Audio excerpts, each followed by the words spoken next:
Hubungan linear. Fungsi linear atau fungsi berderajat ialah fungsi yang pangkat tertinggi dari variabelnya adalah pangkat 1, memiliki bentuk umum y sama dengan a ditambah bx. Pembentukan persamaan linear. Yang pertama ada cara dui koordinat.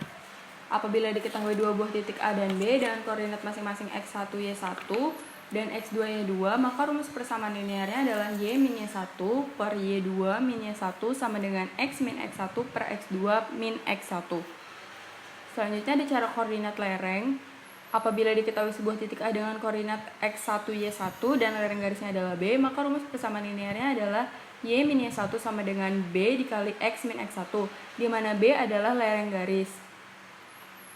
Selanjutnya ada cara penggal lereng yang memiliki rumus persamaan y sama dengan a plus bx, di mana a adalah penggal dan b adalah lereng. Yang terakhir ada cara dui penggal, memiliki rumus persamaan garisnya adalah y sama dengan a min a per c dikali x, di mana a adalah penggal vertikal dan b adalah penggal horizontal. Selanjutnya ada pencarian akar-akar persamaan linear. Yang pertama ada cara substitusi. Cara substitusi itu dua persamaan dengan dua bilangan anu dapat diselesaikan dengan cara menyelesaikan terlebih dahulu sebuah persamaan untuk salah satu bilangan anu, kemudian mensubstitusikannya ke dalam persamaan yang lain. Contohnya, 2x tambah 3y sama dengan 21 dan x tambah 4y sama dengan 23. Variabel x diperoleh x sama dengan 23 min 4y. Selanjutnya, disubstitusikan x, jadi 2 dikali 23 min 4y ditambah 3y sama dengan 21, sehingga didapat 46 min 8y plus 3y sama dengan 21, sehingga didapat 46 min 5y sama dengan 21. 25 sama dengan 5y, sehingga y sama dengan 5. Untuk mendapatkan x-nya, tinggal disubstitusikan y ke dalam x. Selanjutnya cara eliminasi. Dua persamaan dengan dua bilangan anu dapat diselesaikan dengan cara menghilangkan untuk sementara mengeliminasi salah satu bilangan anu yang ada, sehingga dapat dihitung nilai dari bilangan anu yang lain. Contoh, 2x tambah 3y sama dengan 21, x tambah 4y sama dengan 23. Mengeliminasi x maka menyamakan x-nya, sehingga yang atas dikali 1, yang bawah dikali 2. Sehingga 2x tambah 3y sama dengan 21, 2x tambah 8y sama dengan 46, dikurang, maka mendapatkan min 5y sama dengan min 25, sehingga y sama dengan 5. Selanjutnya ada cara determinan. Cara determinan bisa digunakan untuk menyelesaikan persamaan yang jumlahnya banyak. Determinan secara umum dilambangkan dengan notasi determinan derajat 2, a dikali e, min d dikali b. Untuk determinan derajat 3, a dikali e dikali i ditambah b dikali f dikali g ditambah c dikali h dikali d dikurang g dikali e dikali c dikurang d dikali b dikali i dikurang a dikali f dikali h. Berikut adalah contoh untuk dua persamaan. AX plus B sama dengan C, DX plus EY sama dengan F. Untuk menyelesaikan X sama dengan determinan X dibagi determinan. Untuk mendapatkan determinan X, maka AD dari determinan dirubah menjadi CF. Berikut juga untuk Y. Penerapan ekonomi dalam fungsi linear adalah berikut. Yang pertama, fungsi permintaan. Bentuk umum fungsi permintaan adalah Q sama dengan A min BP atau P sama dengan A per B min 1 per B dikali Q. Untuk bentuk kurva permintaan itu negatif, karena ketika harganya naik, maka permintaannya akan turun. Fungsi penawaran. Bentuk umum fungsi penawaran adalah Q sama dengan min A plus BP atau P sama dengan A per B ditambah 1 per B dikali Q. Kurva penawaran memiliki slope positif, di mana ketika P-nya naik, Q yang ditawarkan akan ikut naik. Berikut adalah contoh persamaan permintaan dan contoh persamaan penawaran. Keseimbangan pasar. Keseimbangan pasar adalah apabila jumlah barang yang diminta di pasar tersebut sama dengan jumlah barang yang ditawarkan, atau QD sama dengan QS. Contoh kasus, fungsi permintaan akan suatu barang ditunjukkan oleh persamaan P sama dengan 15 min Q, sedangkan penawarannya P sama dengan 3 plus 0,5 Q. Berapa harga keseimbangan dan jumlah keseimbangan yang tercipta di pasar? Permintaannya dirubah menjadi fungsi Q. Q sama dengan 15 min P. Begitu juga dengan penawaran, menjadi Q sama dengan min 6 plus 2P. Keseimbangan pasar QD sama dengan QS. Sehingga 15 min P sama dengan min 6 plus 2P. 21 sama dengan 3P. P sama dengan 7. Untuk mendapatkan Q, mensubstitusikan P ke fungsi Q. Sehingga didapat Q sama dengan 15 min 7 sama dengan 8. Sehingga titik keseimbangannya adalah PE sama dengan 7, QE sama dengan 8. Atau sering disebut dengan titik equilibrium. Selanjutnya ada pajak spesifik. Pajak spesifik adalah pajak yang dikenakan atas penjualan suatu barang yang menyebabkan harga jual barang tersebut naik. Contoh, dikenakan pajak sebesar 3 per unit. Penawaran sebelum pajak, P sama dengan 3 plus 0,5 Q. Penawaran sesudah pajak, P sama dengan 3 plus 0,5 Q plus 3. Mengapa hanya mempengaruhi penawaran?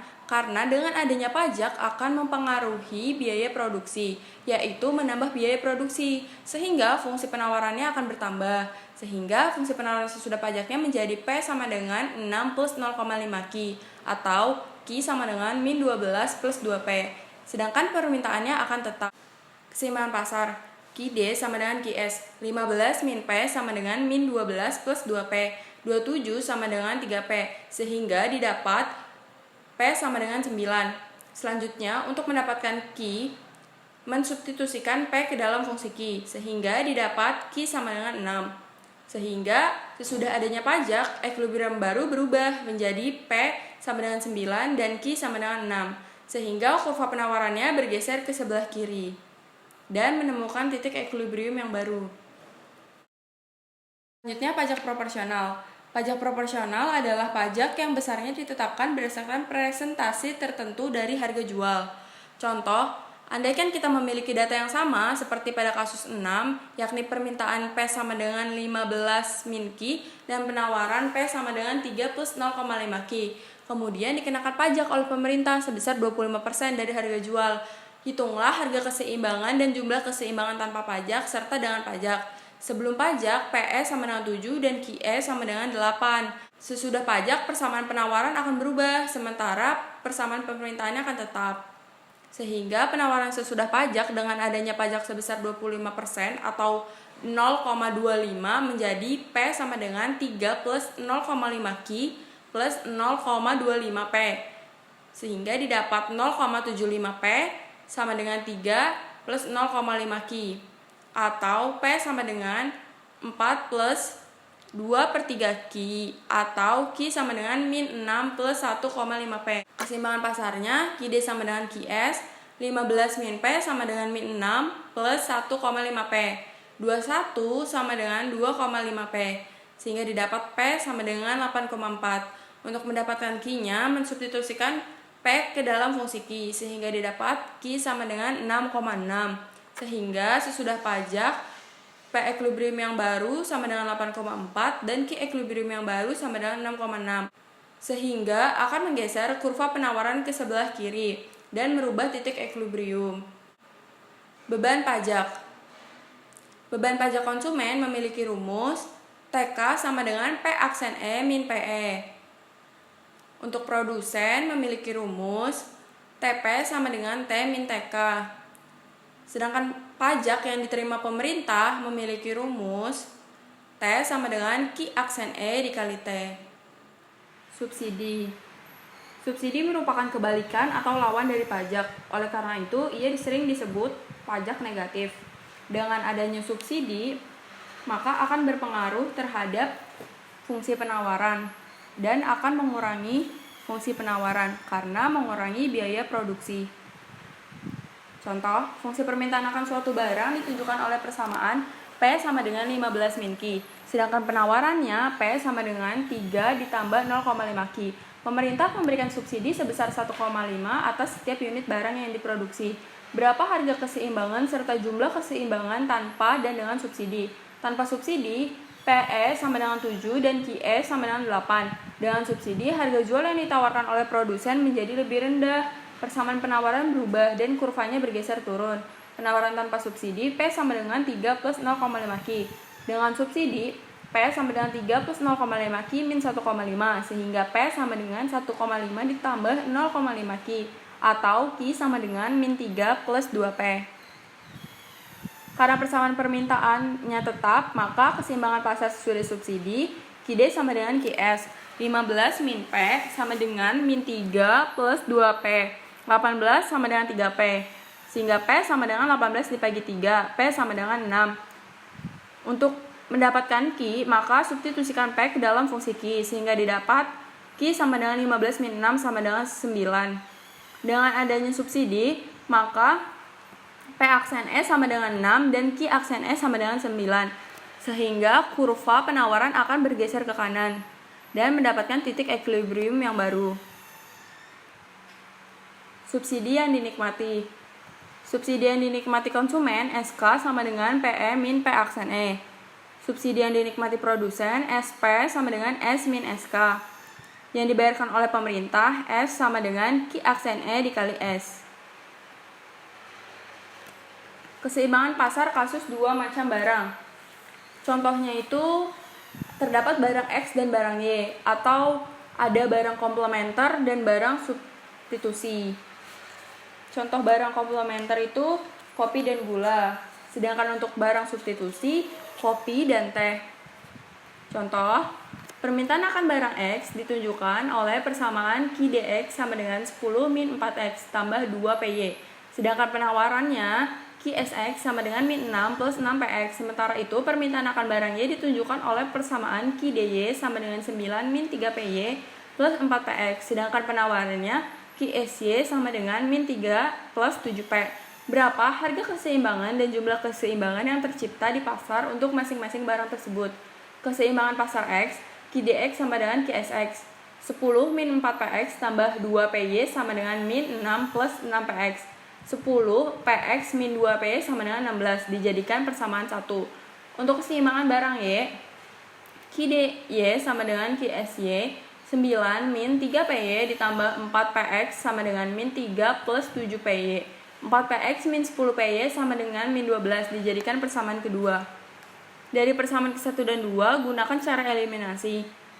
Eliminasi PX sehingga akan didapat 10 PX min 2PY sama dengan 16. 10 PX min 25PY sama dengan min 30. Dikurangi maka akan mendapatkan 23 PY sama dengan 46 sehingga PY sama dengan 2. Untuk mendapatkan PX, maka substitusikan PY ke persamaan 1 atau persamaan 2, maka akan diperoleh PX sama dengan 2. Kemudian untuk mendapatkan Qx maupun Qy, maka substitusikan PY ke dalam Q dy atau Q sy, atau substitusikan PX ke dalam Q dx atau Q sx. Sehingga PX equilibrium didapatkan sama dengan 2 dan PY equilibrium sama dengan 2. Kx equilibrium sama dengan 6, Qy equilibrium sama dengan 11. Fungsi biaya dan fungsi penerimaan. Fungsi biaya atau total cost memiliki fungsi fixed cost ditambah variable cost. Fixed cost itu sendiri besarannya tetap karena fix. Sedangkan variable cost besarannya tidak tetap, tergantung dari berapa banyak yang diproduksi. Berapa banyak variabel unit yang diproduksi. Contoh, biaya tetap yang dikeluarkan oleh sebuah perusahaan sebesar 20.000, sedangkan biaya variabelnya ditunjukkan persamaan VC sama dengan 100Q. Tunjukkan persamaan dan kurva biaya totalnya. Berapa biaya total yang dikeluarkan jika perusahaan tersebut memproduksi 500 unit barang? Pertama tadi diketahui dulu, FC sama dengan 20.000, VC sama dengan 100Q. Total cost sama dengan FC plus VC, sehingga didapat 20.000 plus 100Q. Tadi memproduksi 500 unit barang, sehingga C sama dengan 20.000 ditambah 100 dikali 500 sama dengan 70.000. Nah, di sini VC itu jumlahnya tergantung dari berapa unit yang diproduksinya. Berikut adalah kurvanya. Selanjutnya fungsi penerimaan atau revenue. Revenue memiliki rumus Q dikali P, quantity dikali price. Contoh, harga jual produk yang dihasilkan oleh sebuah perusahaan Rp200 per unit. Tunjukkan persamaan dan kurva permintaan total perusahaan ini. Berapa besar penerimaannya bila terjual barang sebanyak 350 unit. Tadi kita cari dulu R sama dengan Q dikali P. Sehingga R sama dengan Q dikali 200 atau 200Q. Nah, memproduksi Q-nya itu sebanyak 350, sehingga didapat R sama dengan 200 dikali 350 sama dengan 70.000. Berikut adalah kurvanya.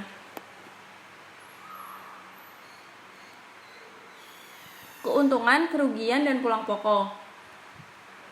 Pulang pokok atau titik pulang pokok atau disebut break even point merupakan titik di mana ketika profitnya itu sama dengan 0 atau titik balik modal. Contoh, andaikan biaya total yang dikeluarkan perusahaan ditunjukkan oleh persamaan cost sama dengan 20.000 ditambah 100 Q dan penerimaan totalnya R sama dengan 200 Q. Pada tingkat produksi berapa unit perusahaan ini berada dalam posisi pulang pokok? Apa yang terjadi jika ia berproduksi sebanyak 300 unit? Tadi kita hitung dulu si profitnya. Profit itu ketika revenue dikurang cost. Pulang pokok profitnya sama dengan 0. Berarti revenue dikurang cost sama dengan 0. Sehingga revenue sama dengan cost. 200 Q sama dengan 20.000 plus 100 Q. Sehingga 100 Q sama dengan 20.000. Sehingga didapat Q sama dengan 200. Q sama dengan 200 merupakan kuantitas unit ketika pulang pokok. Jika Q sama dengan 300, maka revenue yang didapat adalah 200 dikali 300 sama dengan 60.000. Cost-nya 20.000 ditambah 100 dikali 300 sama dengan 50.000. Sehingga profit yang didapat, revenue dikurang cost sama dengan 60.000 dikurang 50.000 sama dengan 10.000. Berikut adalah penggambaran kurvanya.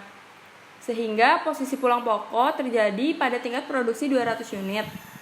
R dan C sama-sama sebesar 40.000. Pada tingkat produksi 300, perusahaan memperoleh keuntungan sebesar 10.000. Selanjutnya ada fungsi anggaran. Bentuk umum dari fungsi anggaran M sama dengan X dikali PX tambah Y dikali PY, di mana pada teori produksi M merupakan jumlah dana produsen, sedangkan pada teori konsumsi M merupakan pendapatan konsumen. X adalah jumlah X, Y adalah jumlah Y, dan PX harga X, PY harga Y.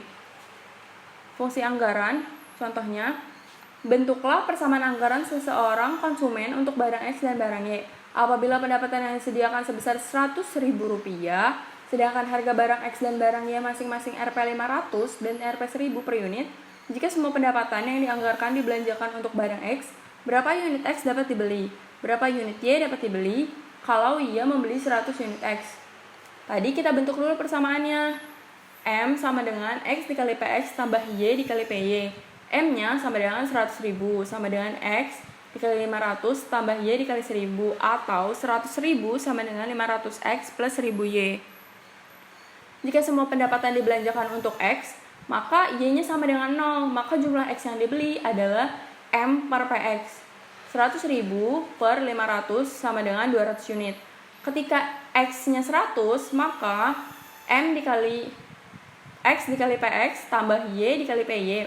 100.000 sama dengan 100 dikali 500 tambah Y dikali 1.000. 100.000 sama dengan 50.000 tambah 1.000Y. Berarti 100.000 dikurang 50.000, 50.000 dibagi 1.000 sama dengan 50, sehingga Y-nya sama dengan 50 unit. Berikut adalah penggambaran kurva untuk fungsi anggaran.